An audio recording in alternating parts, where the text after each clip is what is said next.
Hello children, how are you guys? See, in the last class, we just got introduced to the mode of reproduction, right? Yeah, and see, I remember telling you if the new plant is formed without the production of seed, then it is called as asexual reproduction. So, what is meant by asexual reproduction? Production of new plant without the production of seeds. Okay, without seed formation, if a new plant is produced, then it is called as asexual reproduction. Okay, in the case of asexual reproduction, the new plant, it is formed either from the stem, root, leaves or bud. Listen to me carefully again. In the case of asexual reproduction, that is like specifically in the case of vegetative propagation, new plant comes out either from the root, stem, leaves or the buds. Okay, and since the new plant is formed from the vegetative part, it is called as vegetative propagation. Okay, is that clear? Since the reproduction is formed without the involvement of the gametes, and since it is from the part of the plant, it is called as vegetative reproduction. Okay, I remember telling you in the live class, okay, see, if you take a cutting of rose or champa and with a nodal region is the place where the leaves arise.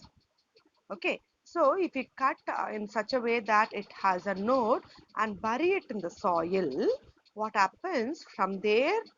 A new plant keeps growing. Okay, so this, if you take a cutting, means a part of the plant and bury it in the soil, and from there, if a new plant comes out, it is called as cutting. Okay, and we have to cut it in such a way that it has a nodal region. Okay, node means from where the leaves arise. Okay, and if you keep watering, you'll observe that a new plant is coming out within a couple of days. Okay, the same way, say, from the bud region, you might have observed a new plant also, I mean, a new stem also coming out. Okay, so even if you detach that and plant it, I mean, bury it in the soil, you will be able to find another new plant coming out. Okay, in the case of fresh potato, I remember showing it to you in the last live class. There will be eye-like structure. Okay, one small cleft-like structure.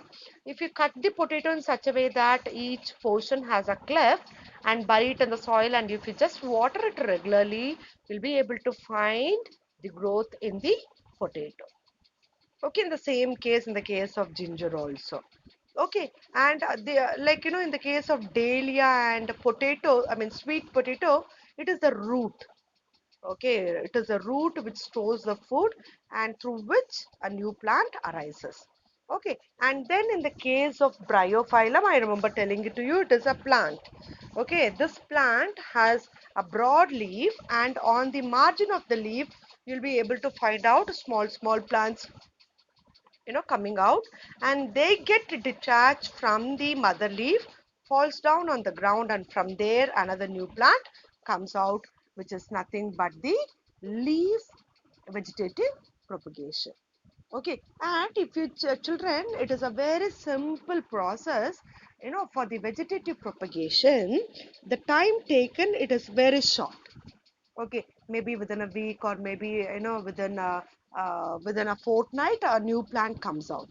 Okay, it may be it takes very less time to bear the flowers and fruit rather than the plant produced from the seed. Okay, and in the case of this vegetative propagation, they'll be just similar to the parent plant. Since they produce from a single parent, it will be just like that. It will be like its parent.